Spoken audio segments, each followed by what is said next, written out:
There is a high school in West Texas where the graduating class of 2025 had 3 students. 3. Not 300, not 30, 3. 2 of them packed up and left for college the week after the ceremony. The third one stayed. He stayed because somebody had to run the gas station. His grandfather ran it, his father ran it, and now he runs it. And when his shift ends at 9 in the evening, the only light still burning in the entire town is the bug zapper hanging over the pump. In 1950, this county had 28,400 people. Today, it has 1,107. That is not a town that died. That is a county. A whole county. A territory bigger than some European nations. Hollowed out. Quietly. Without a single bomb dropping on it. Without a single headline. Without a single politician saying the word collapse on television. Welcome to the part of America that does not make the postcards. The part where the highway signs still list populations from 1970 because nobody has bothered to change them. The part where the post office opens on Tuesday and Thursday because the postmaster has another job. The part where the median age climbs every single year because the only people who do not leave are the ones who can no longer drive away.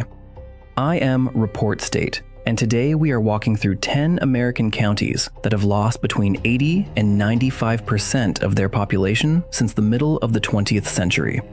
Real counties, real census numbers, real graveyards of demography. You will not find these on the news. You will not find these in your travel app. You will find them on the map, right where they have always been, just emptier than the day before. A quick teaser before we start, because I want you to stay. One of the counties on this list has a median age of 64. 64. That means half the population is collecting Social Security, or about to. Another county on this list recorded its last birth in the year 2019, 6 years ago. Nobody has been born there since. And the number 1 county on this list has the highest density of empty houses in the entire United States. More empty houses than people, by a wide margin. We are getting to all of it. Hit subscribe. I am serious. The next time you take a road trip across this country, I want you to know which zip codes are already corpses. I want you to know which county lines you cross where the school does not exist anymore, where the clinic is now a storage unit, where the rail line is rust. Subscribe. It costs you nothing, and it might save you a wrong turn into a place that has nothing to offer except the wind moving through dead grass. Let's break it down. Number 10. Issaquena County, Mississippi. The county the Delta forgot. If you have never heard of Issaquena, that is the entire point. It sits in the Mississippi Delta, a pancake of cotton land between the river and the highway, and in 1950, it had 13,115 people. Today, according to the 2020 census, it has 1,338. That is an 87% population loss in 70 years. 87%. If a city the size of Boston lost 87% of its people, there would be congressional hearings. Issaquena lost it, and nobody outside the Delta noticed. Here are the numbers. Median household income, around $26,000 a year. National average is over $70,000. Median home value, $56,000. Unemployment, persistent double digits. The county seat is a town called Mayersville. Mayersville has a population of around 170 people. The county courthouse, the jail, the school district office, all crammed into a few buildings. There is no hospital. There is no major grocery store. The closest emergency room is more than half an hour away on roads that flood every spring. Here is what nobody tells you about Issaquena. It used to be cotton. That is the whole story. Cotton, plantations, sharecropping, then mechanization in the 1940s and 50s. And the moment a machine could pick what a man used to pick, the men were no longer needed. The Great Migration took the rest. Black families packed up and left for Chicago, for Detroit, for St. Louis. They were not coming back. The land stayed. The people did not. Now picture this. You drive into Mayersville on a Tuesday morning in October. The sky is that flat delta gray. The kind of gray that makes you forget what time it is. The post office is open. The gas station is open. The catfish place opens at 11. There are 3 cars on Main Street, and one of them is yours. A dog crosses the road, and nobody honks because there is nobody behind you. You park. You walk. You hear nothing. No traffic, no music, no construction. You hear a screen door slam 2 blocks away, and it sounds like a gunshot because there is nothing else competing with it. A local once told a reporter from the Clarion Ledger that Issaquena is not dying. It already died. Now it is just settling. That is the kind of line that sounds poetic until you realize he was being literal. There is no plan. There is no recovery. There is no gentrification project on the horizon. The county is a slow exhale. And before you write to me about how this is just a small place with charm, let me ruin that for you. Issaquena is the 3rd least populous county in Mississippi. Mississippi already has the lowest population density east of the Mississippi River. Issaquena is the bottom of the bottom, the basement of the basement. They built the basement out of mud. Sarcastic note. The county website lists tourism as a development opportunity. Tourism. In a county with no hotel, no restaurant chain, no gas station with a working bathroom past 7 in the evening. I am not making fun of the people who live there. I am making fun of the spreadsheet that thinks they can be saved by a bed and breakfast. If you think Issaquena is empty, wait until you see what happens when you put a county in a place where the wind never stops and the grass goes for hundreds of miles in every direction. Number 9. Arthur County, Nebraska. The sandhills that swallowed a generation. Arthur County has, according to the most recent census, 463 people. 463. Across an area of 718 square miles. That is a population density of 0.64 people per square mile. To put that in scale, Manhattan has 72,000 people per square mile. You could fit the entire population of Arthur County into one floor of one apartment building in New York City. Comfortably, with room for the dog. In 1950, Arthur had over 1,200 people. So the percentage loss is not as dramatic as Issaquena, but the absolute numbers tell the real story. There was never a lot here to begin with, and now there is even less. The county was officially organized in 1913, which makes it one of the youngest counties in Nebraska. It was carved out of the sandhills, a vast region of grass-covered sand dunes that ranchers turned into cattle country. The data. Median home value around $80,000. Median household income around $52,000. The county seat is a village called Arthur. Population 117. There is a school. The school district has fewer than 30 students, kindergarten through 12th grade, combined. There is a courthouse. There is a single restaurant that closes at 2 in the afternoon because the owner has cattle to feed. There is a single bar. The bar is the social center. What nobody tells you is that the sandhills are some of the most ecologically delicate land in North America. The grass on top is the only thing keeping the sand stable. Plow it and you create a dust bowl in a decade. Ranching works, farming does not. So the economy is locked. You can run cattle, you cannot do anything else. And cattle does not need many people. One man on a four-wheeler can manage what used to take a crew. Mechanization came to ranching the same way it came to cotton, and Arthur County emptied the same way Issaquena emptied, just slower and quieter, and with more sky. Picture this. You are driving Route 92 through the sandhills at sunset. The road goes for an hour without a curve. The hills are golden, then orange, then bruise purple. You have not seen another car in 20 minutes. Your phone has no signal. Your radio is picking up a Spanish language station from somewhere 500 miles away because there is nothing in between to block it. You crest a hill and you see the village of Arthur in the distance. A cluster of trees, a water tower, a flashing yellow caution light at the only intersection. That is the county seat. That is everything. A rancher quoted in the Lincoln Journal-Star said something I cannot stop thinking about. He said, "My grandfather had 4 sons. 3 left. My father had 3 sons. 2 left. I have one son. He is finishing college. I do not know if he will come back. I am not asking him to. There is a math to that sentence that breaks my heart and breaks the county. Sarcastic note: Arthur County does not have a stoplight. It has a yield sign that nobody yields at because nobody is ever there to yield to. The yield sign is essentially a piece of decorative art at this point. If Arthur is the slow death of the Sandhills, the next county on the list is the same death, just one county over and somehow even sadder. Number 8. Hays County, Nebraska. Wheat without witnesses. Hays County sits south of Arthur, in the wheat belt instead of the Sandhills, and the story is almost identical. Population in 1950, around 2,000. Population today, around 850.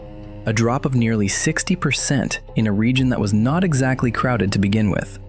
The county seat is Hays Center. Hays Center has around 200 people. The school district has fewer than 100 students. The hospital closed in the 1970s.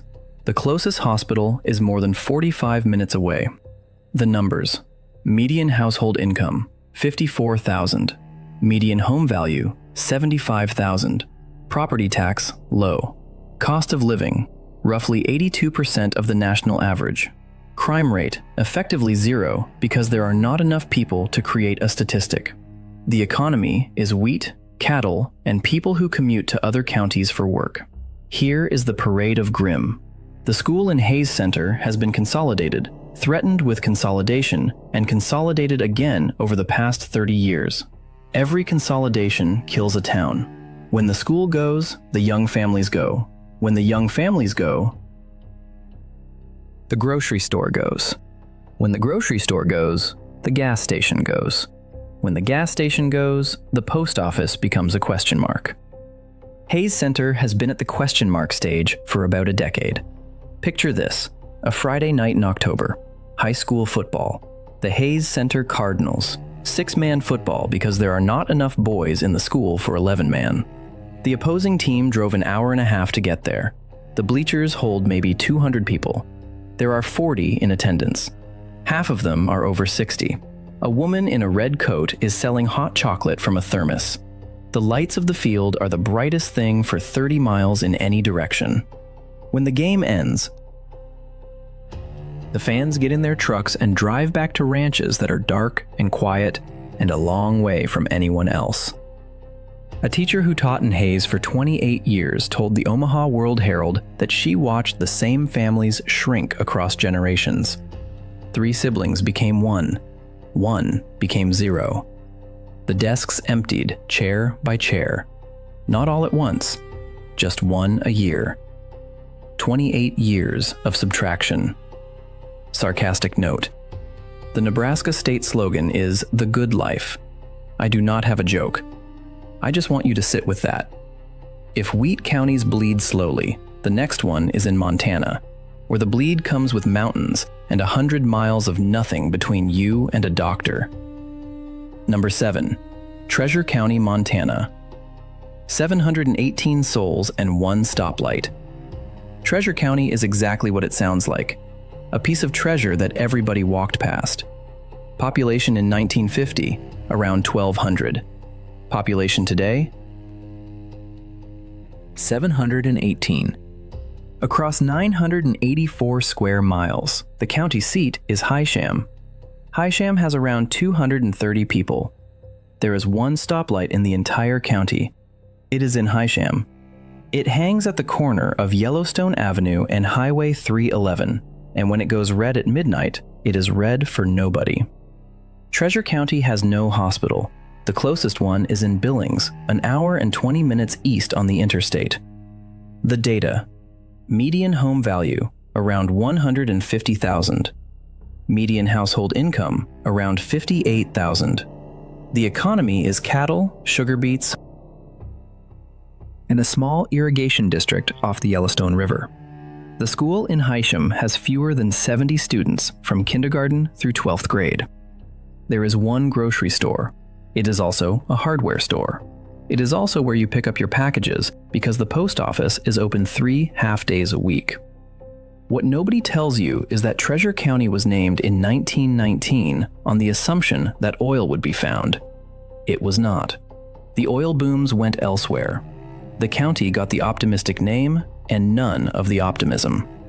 It has been losing people every decade since the 1930s. Picture this. You stop at the one diner in Hysham at 7 in the morning. There are 4 men at the counter, all over 60, all in seed caps. They nod at you because you are new. The waitress already knows what they want. The coffee is bad in a way that feels intentional, like the recipe is part of the heritage. Outside, the Yellowstone River is moving slow and brown, and the train tracks run along it, but the trains do not stop. They have not stopped in decades. The town is something the trains pass through. A rancher there once told a Montana public radio reporter, "We do not have problems out here. We have weather, and we have distance, and the rest is just paperwork." That is the philosophy of a place that has accepted itself. Sarcastic note. Treasure County's biggest tourist attraction is a dinosaur museum in Hysham. The museum has dinosaur bones. The bones are older than the population decline by approximately 65 million years. They are also more interesting to most visitors than the living town, which says something. If Treasure County is named after a treasure that never showed up, the next county is named after something that did show up, then left, and broke everything when it left. Number 6. Petroleum County, Montana. The county named after a lie. Petroleum County is the least populous county in Montana. Population, around 500. 500. In an area of 1,674 square miles. That is a population density of 0.3 people per square mile. There are roughly 3 antelope per person in this county. The math has been verified by the state biologists, who I assume have nothing else to do. In 1920, Petroleum County had over 3,000 people. The oil boom was real, briefly. Wells were drilled, workers came in. A town called Gwinnett was the county seat, and it had a movie theater and a hotel and a future. Then the wells dried up, or the oil prices crashed, or the technology of the day could not get out what was left. By the 1930s, Gwinnett had lost half its population. By the 1950s, it had lost more. The county has been running on fumes ever since, which is a particularly painful metaphor. The numbers. Median home value, around $95,000. Median household income, around $50,000. The school in Gwinnett has around 40 students total. There is 1 bar, there is 1 cafe. There is no gas station inside the county seat that is open after dark. People drive 40 minutes to fuel up. They drive farther to see a doctor. What nobody tells you is that Petroleum County is so empty that the Federal Bureau of Land Management is one of the largest landholders. Public land, antelope land, grass that has not seen a fence in 100 years. It is beautiful in the way that loneliness is beautiful, which is to say, it is mostly beautiful if you are visiting. Picture this. You drive Highway 200 east out of Lewistown at noon. The sky is enormous. The grass moves in waves. You pass an oil pump still bobbing in a field, but the pump is not connected to anything anymore. It is a sculpture, a monument to a brief period when this place mattered. You roll into Gwinnett. The downtown is 2 blocks. The hotel is closed. The movie theater is a ghost of a marquee. There is a sign that says, "Welcome to Gwinnett, the friendliest town in Montana." The sign is faded. The friendliness, by all reports, is real. A retired teacher quoted in High Country News said this, "We did not lose Gwinnett. We outlived it. There is a difference." I think about that sentence a lot. Outliving a place is a strange kind of long life. Sarcastic note. Petroleum County still has the name, still has it on the highway signs, still has it on the courthouse stationery. The Petroleum has been gone for 90 years. Renaming a county is apparently more bureaucracy than Montana wants to deal with, so the name lives on. an honest fossil. If Petroleum County's collapse came from a boom that ended, the next one never had a boom at all, just oil pumping out of nowhere, and somehow it is still nearly empty. Number 5. Loving County, Texas. 64 people, 1 road, no funeral home. Loving County is the least populous county in the entire United States. Population, 64. 64. Across 673 square miles in West Texas, in the middle of the Permian Basin, which is one of the most productive oil regions on the planet. The Permian Basin currently pumps over 6 million barrels of oil a day. Loving County sits on top of part of it, and there are 64 people living there. Read that twice. In 1940, Loving had around 285 people. It has lost ground every decade since. There is one town, Mentone, which is the county seat and contains essentially everyone in the county. The courthouse is in Mentone. So is the post office. So is the small store.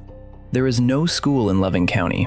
The handful of school-aged children are bused or driven to Pecos in the next county, an hour-round trip on a good day. The data.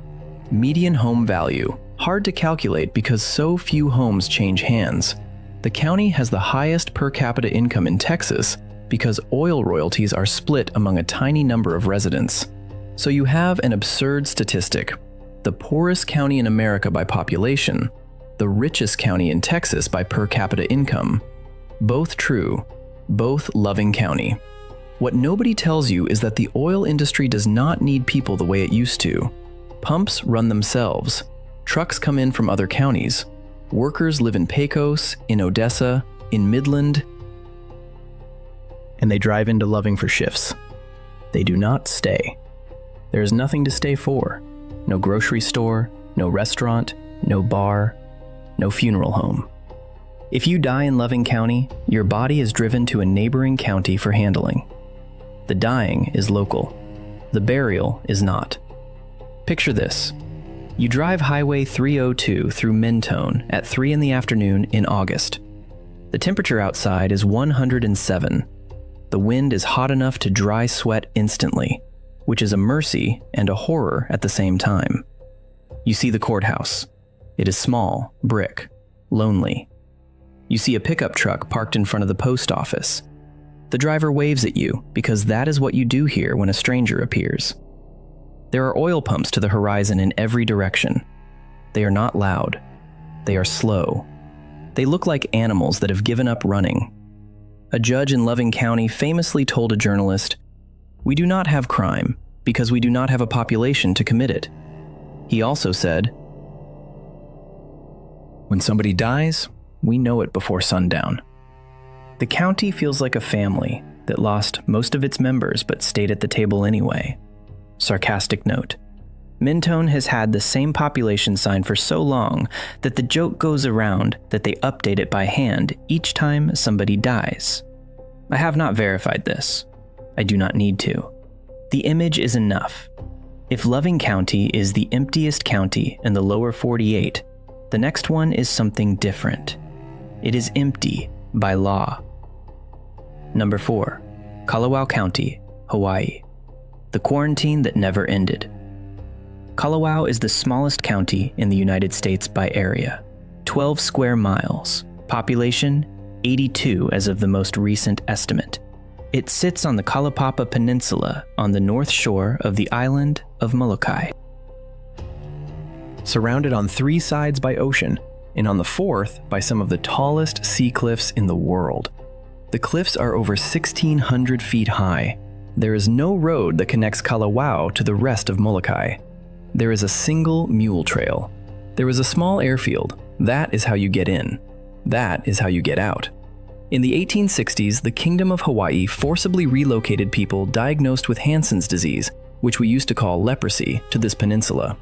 They were sent there to die. Most did. Over the next century, around 8,000 people were sent. The peninsula was a quarantine settlement, run by missionaries, run by the territory, run by the state. Father Damien lived and died there. Mother Mary Ann Cope worked there. The forced exile lasted formally until 1969. After that, residents could leave. Most chose to stay. The peninsula was their home. They had been there for decades. The data.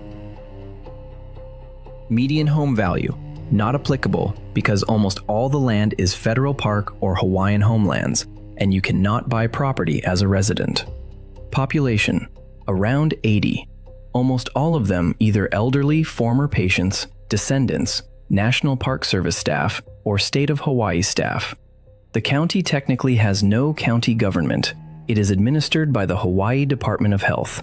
There are no police. There is no jail. There is no school. There is one church. There are a few small homes. There is the cliffside, the ocean, and the silence. What nobody tells you is that Kalawao is the only county in America whose population can only decrease. The state has not allowed new patient settlements for decades. As former patients pass away, the population drops. The numbers will hit zero, maybe in this decade, maybe the next. The county will continue to exist on paper, administered by the National Park Service, but the residential population will be gone. Picture this. You take the small plane in. The flight is 20 minutes from Honolulu via a connection. You land on a strip cut into the lava plain.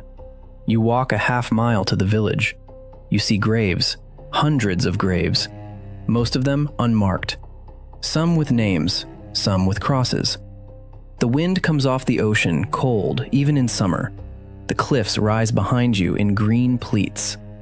There is a sound that is not really a sound, more like an absence. The absence of cars, the absence of crowds, the absence of a place trying to sell you anything. The peninsula is just there. It is not for you. It is for the people who lived their lives here against their will and then chose to keep living them here when they were free to leave.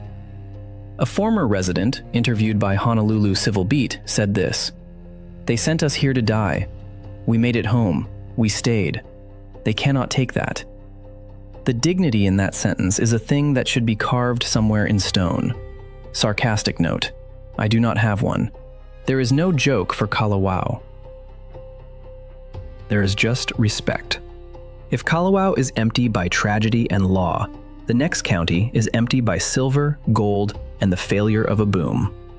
Number 3, Esmeralda County, Nevada, where silver died and took everyone with it.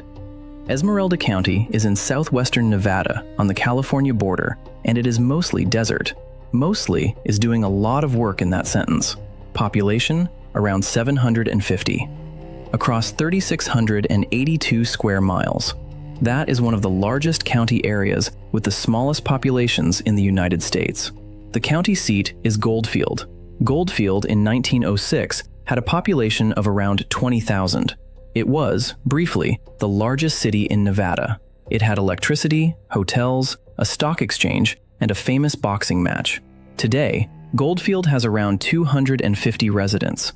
The hotels are empty. The opera house is a wreck. The mines are closed. In 1940, Esmeralda County had around 2,200 people. It has lost roughly 2/3 of its population since. The decline is gold, silver, and the cycles of mining. When the ore is rich, towns boom. When the ore plays out, towns die. Esmeralda boomed and died, and then partly boomed again on a smaller scale, and then died again. And now it sits there with a few miners, a few ranchers, a small base population, and a lot of abandoned buildings. The data. Median home value, around $80,000. Median household income, around $48,000. There is one school in the entire county. The county has no hospital. The closest emergency care is in Tonopah, in Nye County, around 40 minutes away on a road that goes through nothing. Crime rate effectively zero because the population cannot sustain a regular crime statistic. What nobody tells you is that Goldfield still attracts a strange mix of people. Mining engineers checking on small claims. Artists who buy abandoned hotels for $10,000 and try to restore them. Off-grid hermits who like the nothing. Ghost town tourists who come in on the weekend, take photos, leave by already abandoned. Picture this. You drive south on Highway 95 out of Tonopah. You crest a rise and Goldfield appears. It is small, low, sun-bleached. The Goldfield Hotel rises 4 stories above everything else. It has been mostly closed since 1945. The brick is still there. The windows are mostly there. The interior, by all accounts, is haunted, which is the word small American towns use for not maintained. You walk down Crook Avenue. There are old fire trucks displayed on the sidewalk. There is a courthouse that is too big for the population. There is a sign that says, "Welcome to Goldfield, the Queen of the Camps."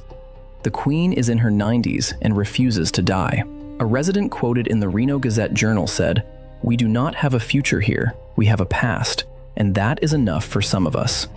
There is something almost spiritual in that resignation. It is the resignation of people who have made peace with a place that the rest of the country has forgotten. Sarcastic note. Goldfield has a high school football team, 6-man, of course. The team plays a season every fall against schools 2 hours away. They almost never win. They almost never give up. If you want a parable of Esmeralda County in 50 words, that is the parable. If Esmeralda is the slow death of the gold boom, the next county is the death of births, literal births, as in nobody has been born there in years. Number 2, King County, Texas. The county where the last baby was born in 2019. King County is in North Texas, in the rolling plains, west of Wichita Falls. Population, around 265. 265 people, across 913 square miles. There is one town, Guthrie, which is the county seat. Guthrie has around 150 residents. The county has no traffic light. The county has no full-service grocery store. The county has no hospital. The closest hospital is 45 minutes away. The school district has fewer than 50 students from kindergarten through 12th grade, combined.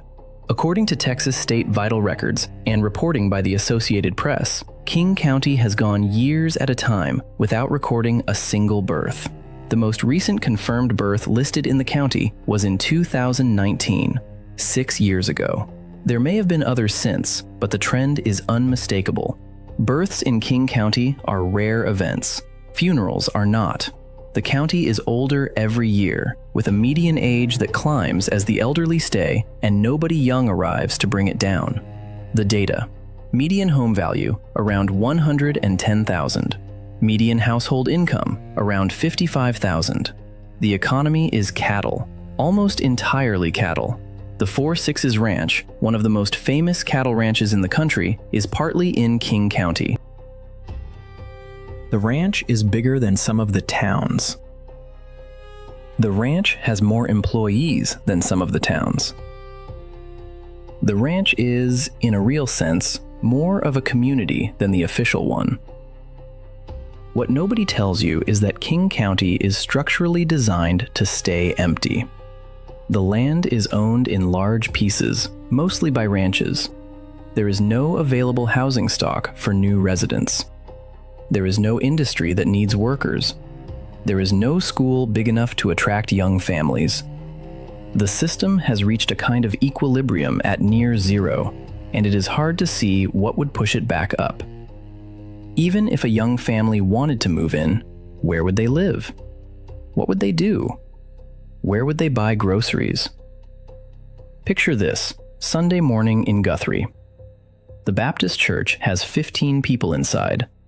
The service runs long because the pastor knows everyone and prays for each by name.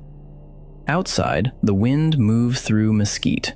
A pickup truck rolls through the 4-way stop without stopping because there is nothing to stop for. A red-tailed hawk lifts off a fence post. The hawk sees more humans in a year than most rural Texas hawks. They are still mostly sky. A teacher quoted by the Texas Tribune said, "When we lose a student to a move, we feel it. When we gain one, we celebrate." We have not celebrated in a while.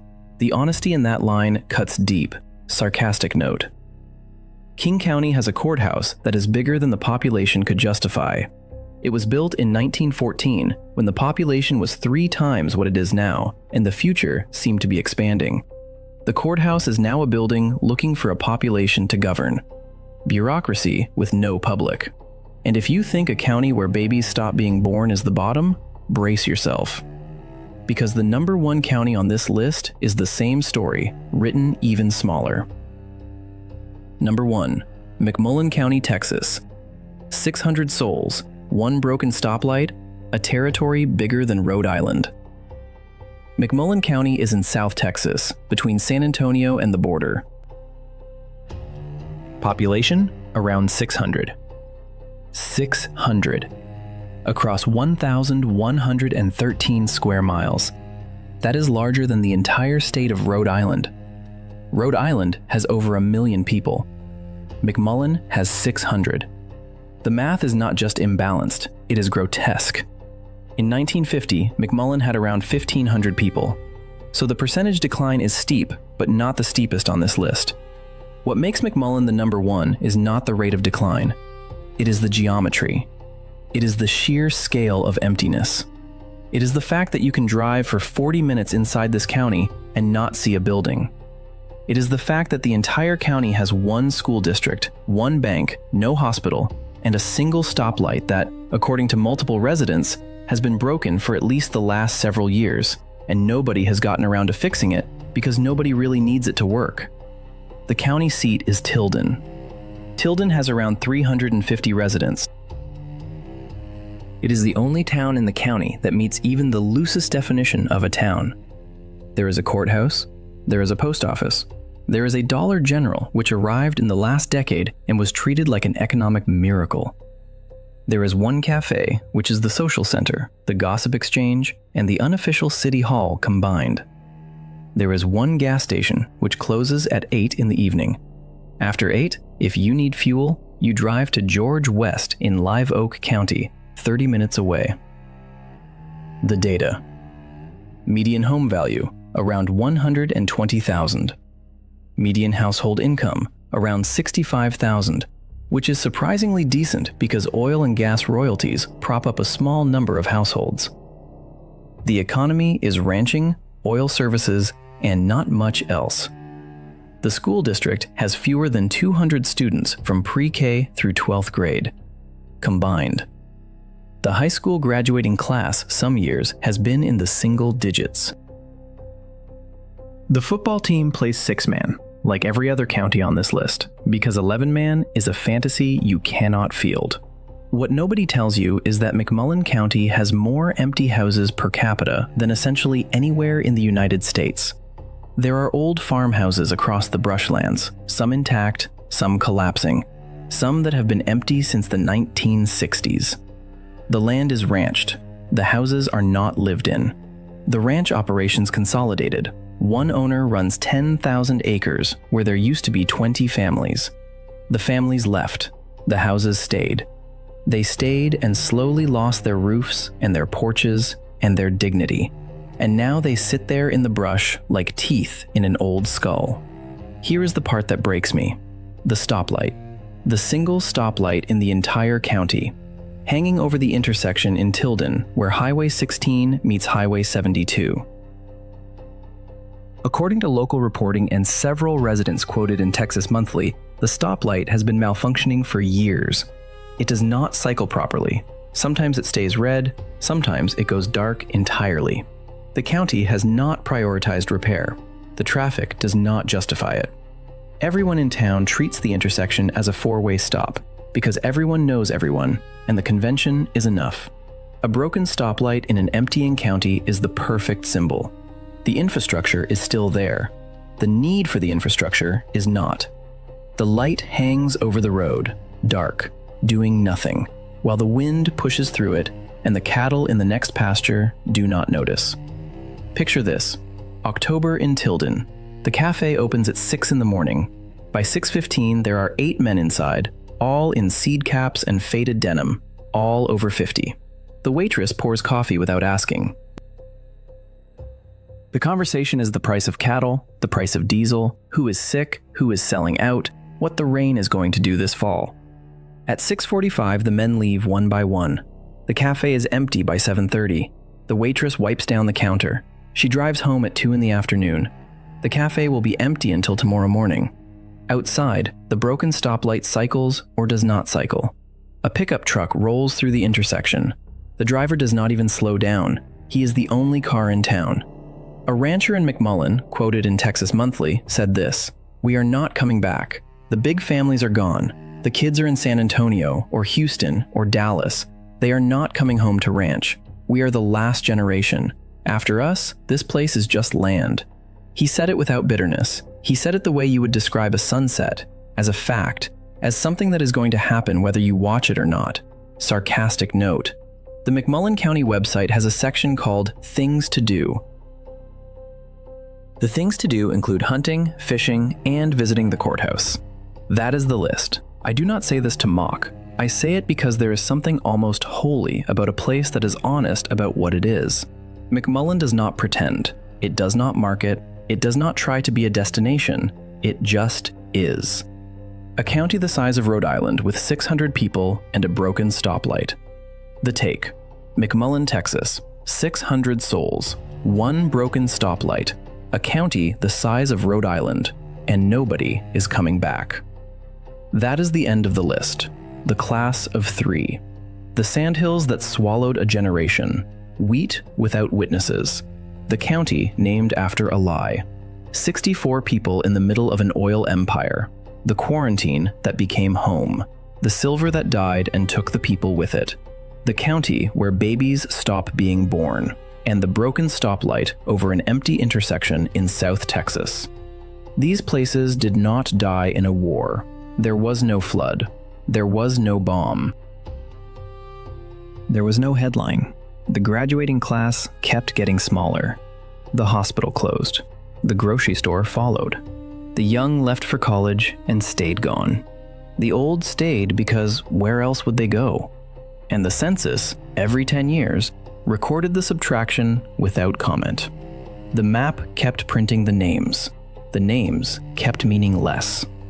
That is how a country hollows out, quietly, while the rest of you are looking the other way. Hit subscribe. Next episode, we are walking into a ghost county hiding inside America's richest state. A county where the median household income is half the state average, and the population has been dropping since the 70s, in the shadow of one of the wealthiest cities on the planet. You will not believe where it is. You will not believe how close to the money it sits. And you will not believe how invisible it has stayed.